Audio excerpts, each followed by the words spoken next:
तो प्यारे बच्चों, आज हम सभी जो है विज्ञान में पाठ 6 पौधों में पोषण एक बार फिर से दोहराएंगे।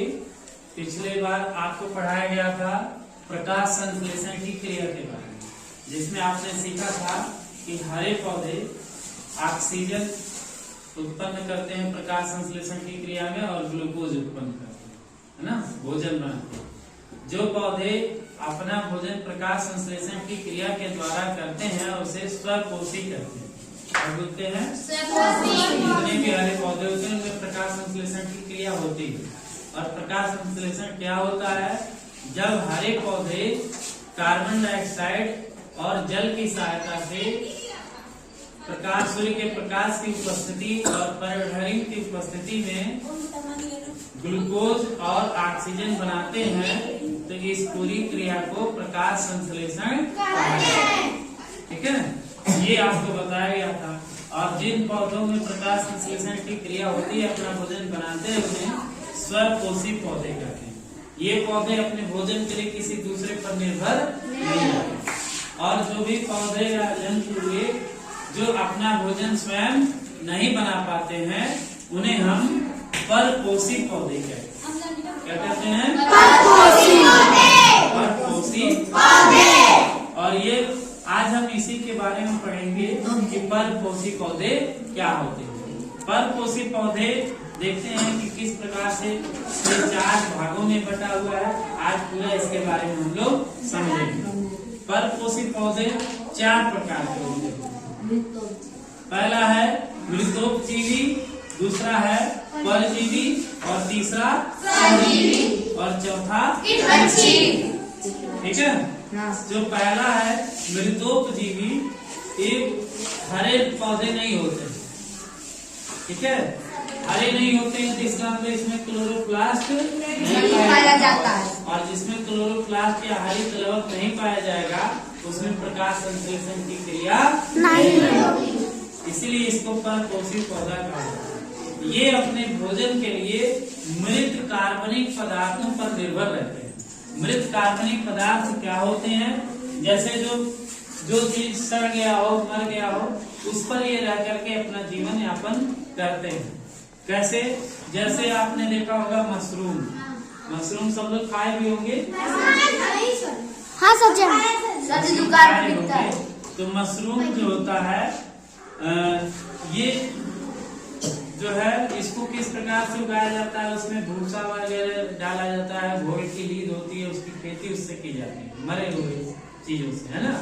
फिर उस पर ये उगता है, फिर उसको साफ करके जो है बाजार में उसको भेजा जाता है।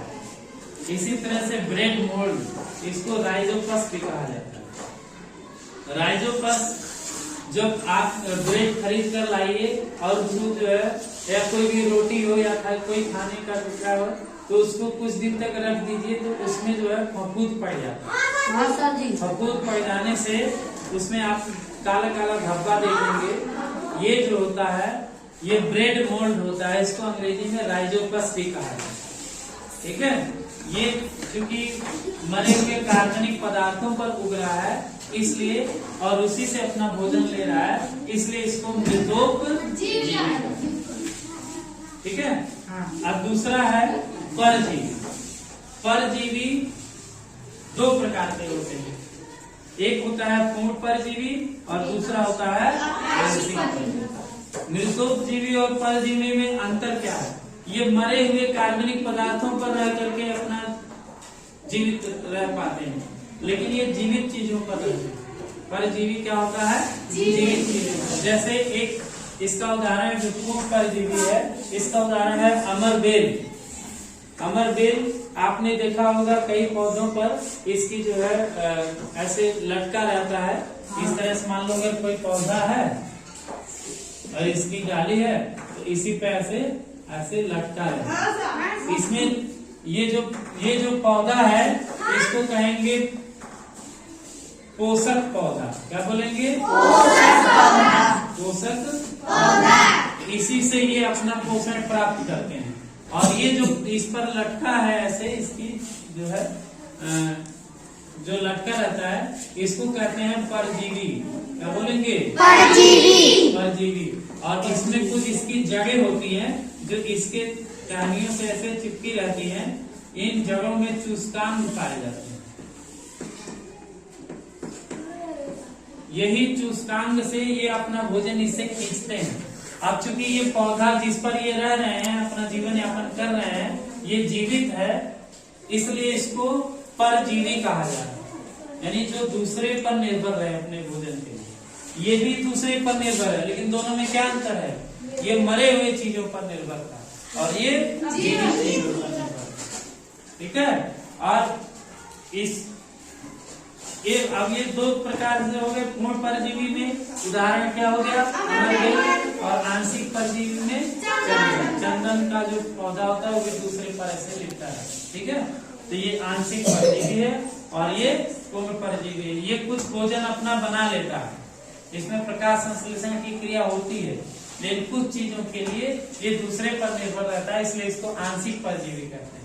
और इसमें प्रकाश संश्लेषण की क्रिया नहीं होती है, यह पूर्णतः इसी पौधे पर निर्भर रहेगा जिस पर ये पाया जाएगा, इसलिए इसको पूर्ण परजीवी कहेंगे। अगला जो पौधा है उसे सहजीवी कहेंगे। सहजीवी। अब इन तीनों में क्या अंतर है?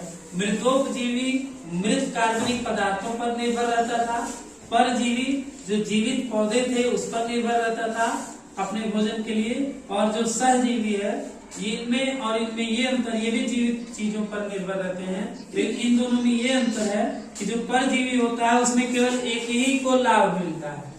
जैसे जो लाभ ले रहा है वो केवल जो परजीवी है उसी को लाभ मिल रहा है, जिस पर ये लटका है उसको इससे कोई लाभ नहीं होता। लेकिन जो सहजीवी होते हैं इसमें दोनों पार्टनर को लाभ मिलता है। जैसे चना या मटर की जो जड़ें होती हैं, जैसे मान लो कि ये किसी दाल, मान लो अरहर का ये पौधा है, ठीक है, और इसकी जड़ें ऐसे हैं, ये इसकी जड़ें हैं, इसकी जड़ों में ऐसे गांठें पाई जाएंगी और इन्हीं गांठों में जो है जो सहजीवी होते हैं उसी गांठों में रहते हैं। इसमें एक बैक्टीरिया होता है, जीवाणु जिसको हिंदी में कहा जाता है, इसका नाम होता है राइजोबियम। क्या नाम है? राइजोबियम। इसका पूरा नाम राइजोबियम लेगुमिनोसियम है। आप लोग अभी इसका नाम केवल राइजोबियम ही जानिए। तो राइजोबियम बैक्टीरिया इसमें रहता है। अब जो राइजोबियम बैक्टीरिया इसमें रह रहा है, इसको ये फायदा है कि इसको रहने के लिए स्थान मिल रहा है, और जो अरहर का पौधा है जिसकी जड़ों में ये पाया जा रहा है, इसको ये फायदा है कि इसको इससे नाइट्रोजन मिलता है। ये जो बैक्टीरिया होता है वायुमंडल या मिट्टी में उपस्थित जो नाइट्रोजन होता है, क्योंकि जड़ों में पाया जा रहा है, तो मिट्टी में उपस्थित जो नाइट्रोजन होता है उसको ये खींच लेता है। ठीक है, नाइट्रेट में बदल दे करके फिर ये नाइट्रोजन वैसे वायुमंडल में भी है। हमारे पूरे वायुमंडल में अगर देखा जाए तो सबसे ज्यादा 78% बताया गया था कि नाइट्रोजन है, 21% ऑक्सीजन है और 0.03% कार्बन डाइऑक्साइड है। इसके बाद जो है अन्य गैसें हैं। तो ये राइजोबियम वायुमंडल में इतने ज्यादा नाइट्रोजन होते हुए भी पौधा डायरेक्ट नाइट्रोजन नहीं ले पाता है, इस नाइट्रोजन को नाइट्रेट के रूप में लेता है। तो ये कौन बनाता है नाइट्रोजन को नाइट्रेट के रूप में? यही राइजोबियम। ठीक है, और ये नाइट्रोजन जब ये प्राप्त हो जाता है इस पौधे को, तो यह पौधा उससे हमारे लिए प्रोटीन बनाता है। इसलिए जो दाल होता है, दाल को खाने से हमें क्या मिलता है? प्रोटीन मिलता है। ठीक है, दाल हमें इसलिए खाना चाहिए। खाना चाहिए कि नहीं खाना चाहिए? क्योंकि अगर हमें प्रोटीन लेना है, अगर हमें अपनी बॉडी बनानी है, तो हमें प्रोटीन की आवश्यकता है। ठीक है, और इसलिए हमें दाल अवश्य खाना चाहिए। प्रोटीन और किस में मिलेगा? सोयाबीन में भी मिलेगा। जितनी भी दलहनी फसलें होती हैं उसमें हमको प्रोटीन मिलता है, सबसे ज्यादा सोयाबीन में होता है, फिर दालों में पाया जाता है। तो ये जो है सहजीवी हो गया। क्यों सहजीवी हुआ? क्योंकि इसमें दोनों पार्टनर को फायदा हो रहा है। राइजोबियम को क्या फायदा है? रहने के लिए इसको जगह मिल रहा है, और इस पौधे को क्या फायदा है? इसको नाइट्रोजन मिला प्रोटीन बनाने के लिए। ठीक है, कि पौधे को जो है केवल भोजन की ही नहीं अन्य चीजों की भी आवश्यकता होती है। तो ये नाइट्रोजन के लिए इस पर निर्भर है और ये जगह के लिए इस पर निर्भर है, दोनों को लाभ हो रहा है। तो इस प्रकार के पौधे को सहजीवी पौधे कहते हैं और इनका जो संबंध है इसको सहजीवन कहते हैं। क्या कहते हैं? सहजीवन। सहजीवन यानी ये दोनों अपना जीवन साथ साथ गुजार रहे हैं, एक दूसरे के बिना दोनों का काम नहीं चलेगा। ठीक है, तो इस प्रकार के संबंध को सहजीवन कहते हैं। अगला जो परपोषी पौधा है उसका नाम है कीटभक्षी पौधा। जैसे ये दलहनी फसलें अपने जड़ों से नाइट्रोजन लेती थी और इनको राइजोबियम के रहने के लिए स्थान मिलता था, तो ऐसे कीटभक्षी पौधे भी प्रकाश संश्लेषण की क्रिया में होती है, परंतु नाइट्रोजन ये नहीं ले पाते हैं। इसलिए नाइट्रोजन की पूर्ति के लिए ये पौधे इस तरह से होते हैं। क्या मान लो ये पौधा है, अब इसमें एक पत्ती ऐसे रहेगी, ठीक है, इनकी पत्तियां ऐसे जो है रूपांतरित हो जाती है और इनके ऊपर एक ढक्कन ऐसे बना रहता है, ठीक है। इसको बोलते हैं घटपर्णी पौधा। कौन पौधा? इनमें घट के आकार यानी घड़े के आकार का इनका पत्ता रहे, ठीक है। तो क्या होता है, इसमें कुछ चिपकने वाला पदार्थ अंदर पाया जाता है यहाँ पर, और कुछ कलर इसमें ऐसा होता है जिससे जो कीड़े मकोड़े कीट होता है वो आकर्षित हो जाता है इस पर। तो जैसे ही कीट उड़ करके यहाँ आकर के बैठता है तो इसका पैर इसमें चिपक जाता है और फिर ये निकल नहीं पाता। फिर जब ये कीड़ा इसमें आएगा, जब कीट इसमें आएगा तो ये ढक्कन क्या होगा, ये बंद हो जाएगा और वो उसी में मर जाएगा। फिर इसमें चुस्कान पाए जाएंगे तो ये क्या करते हैं, इसमें से इसको पचा लेते हैं, ठीक है। इसमें कुछ पाचक रस होता है, ये इसको इस कीड़े को पचा लेता है और अपना नाइट्रोजन इससे खींच लेता है। तो इस प्रकार के पौधे को कीटभक्षी पौधा, क्योंकि ये कीटों को खा रहे हैं इसलिए इसको क्या कहेंगे, कीटभक्षी पौधा। और इसका उदाहरण है घटपर्णी ड्रोसेरा, एक वीनस फ्लाई ट्रैप भी होता है, ठीक है। तो इस प्रकार से आपने देखा परपोषी पौधे 4 प्रकार के होते हैं, ठीक है। अब आप भी जो है कुछ ऐसा खोज करके बताइएगा हमको कि मृतोपजीवी में और कौन सा उदाहरण हो सकता है, परजीवी में और कौन सा उदाहरण हो सकता है, सहजीवी में और कौन सा उदाहरण हो सकता है। इसी प्रकार से कीटभक्षी पौधे में भी और कौन सा उदाहरण हो सकता है, ये इसको आप लिख करके ले आएंगे, ठीक है। और जो लोग वीडियो देखते हैं उसको कमेंट करके बताएंगे उसमें कि ये पौधा इसका और ये उदाहरण आपको बताना, ठीक है। समझ में आया सबको?